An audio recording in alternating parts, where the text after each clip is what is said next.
Silence before reaction means creating a space between what happens outside and what rises inside you. Most people live without this space. A word is spoken, a look is given, a message arrives, and immediately the body tightens, the emotions flare, and the mouth responds. This automatic reaction feels natural, but it is weakness disguised as honesty. Silence is not suppression, it is control. When you stay silent before reacting, you are not running away from the moment. You are stepping above it. The mind is loud by default. It wants to defend, explain, prove, and attack. The moment something challenges your ego, the mind rushes forward like an untrained guard dog. Silence is the leash. In that pause, even if it lasts only a few seconds, you reclaim authority over yourself. You stop being pulled by impulses and begin to move by choice. That pause is where power lives. Most conflicts in life are not caused by events, but by reactions. A harsh response escalates tension. A defensive tone invites resistance. Silence disarms. It forces the other person, and even your own mind, to slow down. When you do not react immediately, you see more clearly what is actually happening instead of what you assume is happening. Clarity cannot exist in noise. Silence also reveals truth about yourself. When you do not react, you feel the discomfort rising inside.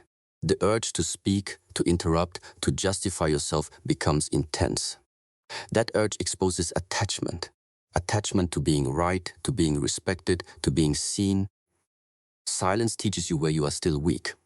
Instead of acting from that weakness, you observe it. Observation weakens it over time. In silence, emotions lose their grip. Anger needs expression to survive. Fear needs reassurance. Ego needs validation. When you give none of these immediately, emotions peak and then fall on their own. You learn that feelings are temporary waves, not commands. This realization changes how you move through the world. You stop being afraid of what you feel because you no longer obey it blindly. Silence sharpens awareness. You begin to notice tone, body language, timing, and intention. You hear what is being said beneath the words. You recognize when a situation requires action and when it requires restraint. Not every battle deserves your energy. Not every comment deserves your voice. Silence becomes a filter that protects your focus. People misunderstand silence as weakness because they confuse noise with strength. In reality, those who cannot stay silent are slaves to their impulses. The calm person unsettles them. When you do not react, you create uncertainty. Others do not know how to push you, provoke you, or control you. Your silence becomes presence. Your presence becomes authority. Practicing silence does not mean becoming passive. It means responding only when response adds value. When you finally speak, your words carry weight because they are not wasted. You speak less, but each word lands deeper. You stop explaining yourself unnecessarily. You stop reacting to every opinion. You choose when to engage and when to walk away. Silence before reaction also trains patience. Patience is not waiting, it is enduring discomfort without losing composure.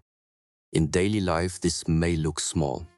Not replying immediately to a message, not interrupting, not correcting someone instantly, not defending yourself when misunderstood. These small acts compound. Over time, your nervous system learns calm as a default state. In that calm, decisions improve. You act with intention instead of urgency. You move from stability rather than emotion.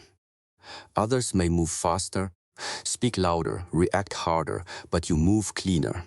You waste less energy, you conserve strength, you become harder to manipulate because manipulation relies on emotional hooks. Silence does not remove intensity, it refines it. The fire is still there, but it burns inward instead of exploding outward. That controlled fire fuels discipline, focus, and consistency. You are no longer predictable. You are no longer easily triggered. You are no longer dragged into chaos created by others. Discipline over motivation means choosing structure when emotion is absent. Motivation is unreliable because it depends on mood, energy, and circumstance. Some days you wake up inspired, other days you feel heavy, distracted, or empty. If your actions depend on how you feel, your progress will always be unstable. Discipline removes emotion from the equation. It allows you to move forward whether you feel ready or not. Motivation feels powerful because it comes with excitement. It creates a surge of energy that makes action feel easy. But that energy fades quickly. When it fades, most people stop. Discipline continues where motivation disappears. It is not loud or dramatic. It is quiet, repetitive, and often uncomfortable. That discomfort is the price of consistency. Discipline is a decision made in advance.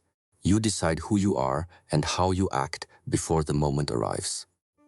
When the alarm rings, there is no debate. When training time comes, there is no negotiation. You do what was decided earlier, not what feels comfortable now. This removes inner conflict. The mind may resist, but the body moves anyway. Relying on motivation trains weakness. It teaches the mind that it can wait for the right feeling before acting. This creates delay, excuses, and self-deception. Discipline trains respect for yourself. Each time you act despite resistance, you prove that you can be trusted. Self-trust grows slowly, but once it is built, it becomes unshakable. Discipline builds identity. You stop seeing yourself as someone who tries and start seeing yourself as someone who does. Identity is shaped by repeated action, not intention. Small disciplined actions, done daily, reshape how you view yourself. That new self-image influences future behavior without effort. Discipline is not punishment. It is alignment. You align your daily actions with your long-term values instead of short-term comfort. Comfort feels good now, but costs you later. Discipline feels heavy now, but rewards you later. Every disciplined action is a vote for the person you are becoming. The mind will argue. It will suggest rest when you need effort, distraction when you need focus, pleasure when you need restraint. Discipline is not about silencing the mind, but about not obeying it. You acknowledge the resistance and act anyway. Over time, the mind becomes quieter because it learns that its excuses no longer control behavior. Discipline creates freedom. This seems contradictory, but structure removes chaos. When you know what you must do each day, you stop wasting energy on decisions. You free your attention for what matters. Your days become simpler, not easier, but clearer. Without discipline, motivation turns into guilt. You remember the days you felt inspired but did nothing. That memory becomes a weight. Discipline prevents that weight from forming. Even on bad days, you move forward, and that movement keeps momentum alive. Discipline also protects you from extremes. Motivation can push you to overwork when you feel good and completely stop when you feel bad. Discipline keeps you steady. It regulates effort. It allows rest when planned and effort when required. Choosing discipline is choosing delayed gratification. You trade immediate comfort for long-term strength. This choice repeats daily in small moments. Waking up on time, training when tired, focusing when bored, stopping when it is enough. These moments seem insignificant, but they shape your character. As discipline becomes habit, motivation returns, but now it is no longer needed. It becomes a bonus, not a requirement. You move even when motivation is absent, and when motivation appears, it simply makes the process lighter, not possible. Training the body daily is not about appearance, strength, or comparison. It is about establishing command. The body is the most honest part of you. It does not respond to excuses, intentions, or promises. It responds only to action. When you train the body every day, you teach yourself that effort is non-negotiable. This lesson carries into every other area of life. A neglected body creates a restless mind. When energy has no outlet, it turns into anxiety, distraction, and impatience. Movement clears mental noise. Through physical effort, the mind becomes quieter because it is forced into the present moment. Breath, posture, and rhythm replace overthinking. Training becomes a form of grounding. Daily training builds resilience. Not intensity, not extremes, but consistency. Showing up when tired, sore, or uninterested develops endurance beyond muscle. It develops tolerance for discomfort. That tolerance is what allows you to stay composed in difficult conversations, long hours, and stressful situations. The body becomes familiar with strain, and the mind stops panicking under pressure. The discipline of daily training removes negotiation. You no longer ask whether you should move. You move because it is part of who you are. This removes internal resistance.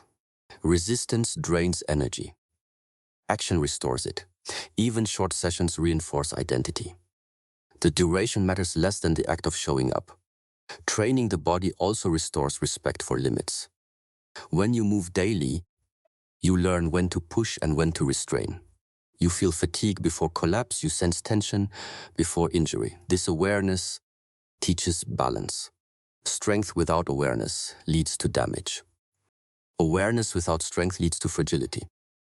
Daily practice brings both into alignment. Physical training exposes truth. You cannot fake stamina, flexibility, or control. The body reflects lifestyle choices immediately. Poor sleep, weak nutrition, and inconsistency show up in performance. This feedback is direct and honest. Instead of avoiding it, you learn to listen. The body becomes a teacher, not an enemy. Through daily training, posture changes. Breathing deepens, movement becomes deliberate. These changes affect how you carry yourself in the world. Presence grows quietly. You occupy space differently. This is not confidence built on praise, but stability built on effort. Training daily is also an act of self-respect. You invest time and energy into maintenance rather than repair. You stop waiting for motivation or the perfect plan. You work with what you have where you are. This removes dependence on ideal conditions. The body remembers consistency. Even modest effort compounds. Muscles adapt. Joints strengthen. Endurance increases. More importantly, the nervous system learns calm under stress. Controlled breathing during exertion trains emotional regulation. You learn to stay steady while the heart rate rises. That skill transfers directly into life. Daily training also humbles the ego. Some days performance is strong. Other days it is not. You learn to accept both without attachment. This prevents arrogance and discouragement. You train because it is your practice, not because of how you feel about yourself that day. Skipping days weakens the habit more than the body. The mind learns that excuses are acceptable. Daily training removes that loophole. Even light movement maintains continuity. Continuity builds identity. Identity shapes behavior automatically. When the body is trained, sleep improves. Appetite regulates. Energy becomes stable. These changes are subtle but cumulative. They reduce friction in daily life. Less friction means more focus for meaningful work. Training daily is not about punishment. It is about sharpening the instrument through which you experience life. A dull instrument distorts everything. A trained body makes perception clearer. The world feels more manageable, not because it changed, but because you did. The act of moving every day anchors you in effort. It reminds you that progress is physical before it is philosophical. You learn through repetition that strength is built slowly, through presence, through willingness to engage discomfort without drama. Removing distractions completely is not about becoming extreme or cutting yourself off from the world. It is about protecting your energy. Attention is limited, and whatever repeatedly pulls at it shapes your thoughts, emotions, and behavior. When your attention is constantly fragmented, your life becomes fragmented. Distraction is not harmless. It slowly dissolves clarity and direction. Most distractions enter disguised as relief. Endless scrolling, background noise, unnecessary conversations, and constant notifications feel like rest, but they are not restorative. They keep the mind busy without allowing it to recover. True rest is quiet. Distraction is stimulation. The more you consume it, the harder it becomes to sit with yourself. Removing distractions begins with honesty. You must recognize what you reach for when discomfort appears. Boredom, uncertainty, and effort trigger escape. The phone, the screen, the conversation, the noise become shields. These shields prevent growth because growth requires presence. When you remove the shield, you feel resistance. That resistance is where progress starts. Distractions weaken focus gradually. You may still work, train, and plan, but your depth decreases. Tasks take longer. Decisions feel heavier. The mind jumps ahead or falls behind. By eliminating distractions, you restore depth. You do fewer things, but you do them fully. Quality replaces quantity. Silence becomes uncomfortable when distractions are removed. This discomfort reveals mental clutter that was previously hidden. Unfinished thoughts, unresolved emotions, and unexamined habits surface. Many people reintroduce distraction at this stage to avoid facing themselves. Staying present through this phase strengthens mental endurance. Distraction also affects identity. What you consume repeatedly influences what you value. Random content trains a random mind. Focused input trains direction. When you choose carefully what enters your awareness, you shape your internal environment. This environment determines how you respond to challenges. Removing distractions creates friction at first. Friends may notice your absence. The world may feel slower. Time stretches. This is not loss, it is expansion. You regain hours that were previously scattered. Those hours can be invested in training, learning, rest, or reflection. Distraction often feels social, but it isolates you from yourself. Constant engagement leaves no room for integration. Thoughts are never processed fully. Emotions are never digested. Removing distractions allows integration. Experiences settle, lessons stick, the mind adapts to whatever you feed it. If fed constant novelty, it becomes restless. If fed stability, it becomes steady. Removing distractions retrains attention to stay with one thing longer.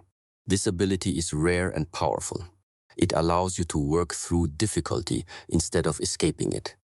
You do not need to eliminate everything forever. You need periods of undivided attention.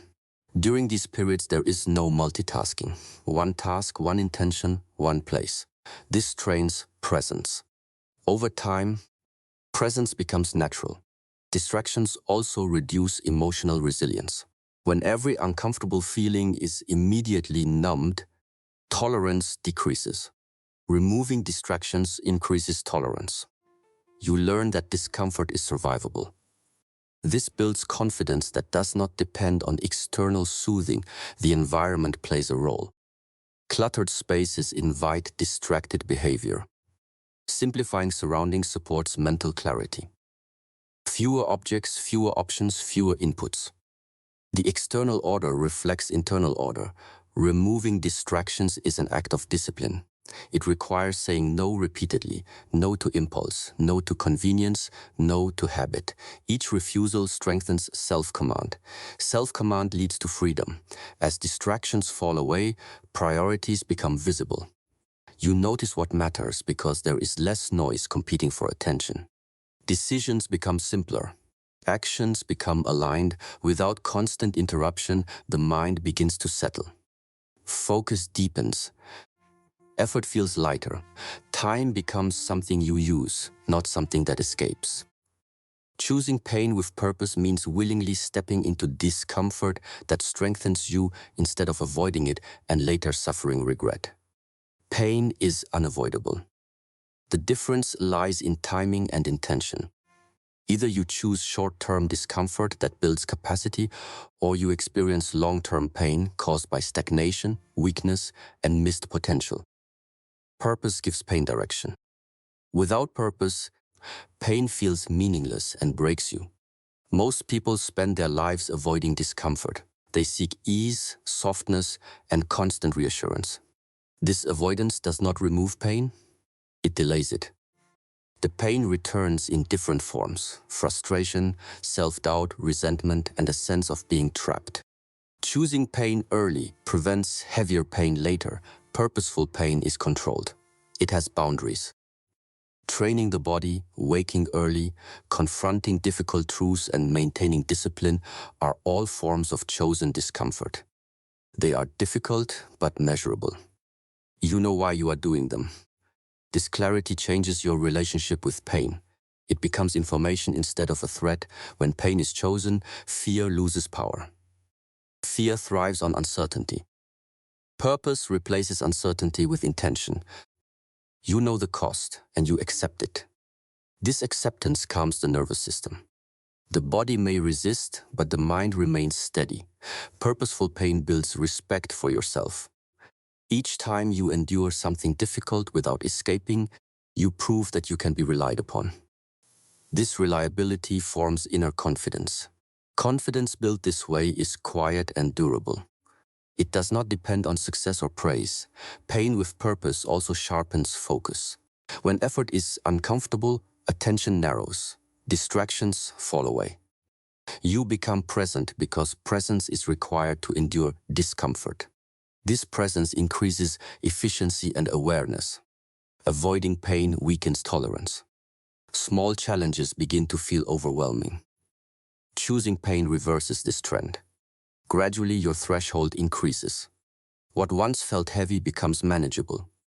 This expansion is not dramatic, but it is consistent. Purpose prevents burnout. Random suffering drains energy. Directed suffering builds it. When pain serves a goal, recovery is faster because meaning restores strength. Meaning transforms effort into investment. Purposeful pain also teaches humility. It reveals limits. It reminds you that growth is earned, not given. There are no shortcuts that bypass effort. Accepting this truth reduces frustration. You stop searching for easy paths and start walking the necessary ones. When pain is avoided, regret accumulates silently. Missed chances, unused ability, and postponed discipline create a background ache. This ache is more corrosive than physical discomfort because it erodes self-respect. Choosing pain early keeps regret small. Purpose gives structure to hardship. Cold mornings, demanding routines, and honest self-evaluation become part of a larger pattern. You are not suffering randomly. You are shaping yourself. This perspective changes endurance. Pain, chosen intentionally, also increases empathy. You understand struggle without becoming bitter. You recognize effort in others. You become less reactive because you know difficulty is part of growth. The body adapts to chosen stress. Muscles strengthen, endurance improves, and recovery becomes efficient. The mind adapts as well. Resistance decreases. You stop dramatizing effort. You approach difficulty with calm preparation. Purposeful pain clarifies priorities. When effort is costly, you become selective. You invest energy where it matters. You stop wasting strength on trivial things. Choosing pain does not mean seeking suffering for its own sake. It means not turning away from necessary discomfort. It means staying present when it would be easier to escape. This choice builds resilience without hardening the heart. Over time, the relationship with pain shifts. It is no longer something to be feared or avoided, but something to be understood and used. You become capable of sustained effort without losing balance. Pain with purpose transforms discomfort into progress. It forges discipline, sharpens awareness, and reinforces identity through action. Commitment without witnesses means staying true to your discipline when no one is watching, when there is no applause, no validation, and no immediate reward. Most people can perform when attention is present. Few can remain consistent in isolation. This is where character is built. What you do in private defines who you become in public.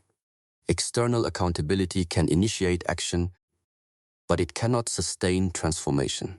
When effort depends on recognition, it collapses in solitude. Commitment without witnesses removes dependence on approval.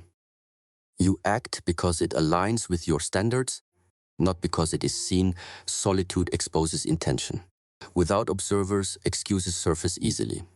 The mind suggests delay, comfort, and compromise. Commitment means continuing anyway. This consistency strengthens self-respect. You learn that your word to yourself matters. Private effort builds integrity. Integrity is alignment between intention and action. No performance, no image, just follow through. This alignment creates internal stability. You stop feeling fragmented because your behavior is consistent across environments. Commitment without witnesses also trains patience. Results are delayed, progress is quiet. You may see no visible change for a long time. Continuing through this phase requires trust in the process. This trust is earned through repetition, not hope. When no one is watching, the smallest actions become meaningful. Choosing to train, focus, or rest properly may seem insignificant, but these acts accumulate. They create momentum beneath the surface. Momentum does not need visibility to grow. Without witnesses, ego loses leverage. There is no one to impress. This strips action of unnecessary intensity. You do not overextend for attention. You do what is required, nothing more, nothing less. This efficiency preserves energy. Commitment in solitude reveals weaknesses honestly. Without comparison, you see yourself clearly. You recognize where discipline breaks down. This awareness allows adjustment. Growth becomes practical instead of performative. Many abandon their path during this phase. The absence of feedback feels like failure. Commitment requires redefining success as adherence, not outcome. Showing up becomes the metric. Private discipline also reduces anxiety. When behavior is not driven by external judgment, tension decreases. You are no longer managing perception. You are simply executing. Commitment without witnesses strengthens resilience. When challenges arise publicly, you are prepared because you have already endured effort privately. Pressure feels familiar. You have practiced consistency without support. This form of commitment simplifies life. Decisions become easier because standards are clear. There is less internal debate. Action follows principle. Solitary effort builds quiet confidence. You know what you have endured. This knowledge does not need expression. It shows through composure and reliability. Without witnesses, excuses lose credibility. There is no one to convince. You face yourself directly. This confrontation can be uncomfortable, but it sharpens honesty. Commitment without witnesses also fosters humility. You realize that most growth happens unseen. You stop expecting recognition. You become comfortable with anonymity. Over time, this commitment becomes identity. You no longer think of discipline as something you do. It becomes who you are. This shift reduces effort. Consistency becomes natural. When recognition eventually arrives, it does not change behavior. You have already learned to operate without it. This protects focus and prevents distraction. Commitment without witnesses builds a foundation that cannot be shaken by praise or criticism. It anchors effort in principle rather than emotion. This is not about becoming someone else. It is about removing what made you weak, distracted, and divided. In 1 week, you do not chase transformation, you enforce standards. Silence teaches control. Discipline replaces dependence on feeling. The body becomes the anchor. Distractions are cut away. Pain is chosen with intention. Commitment is upheld even in isolation. Each action is small, but together they reshape how you think, move, and decide. The change may not be loud or visible at first, but it is permanent. When your standards rise, behavior follows. When behavior aligns daily, identity shifts. At that point, recognition no longer matters because the person you have become is built from consistency, not performance,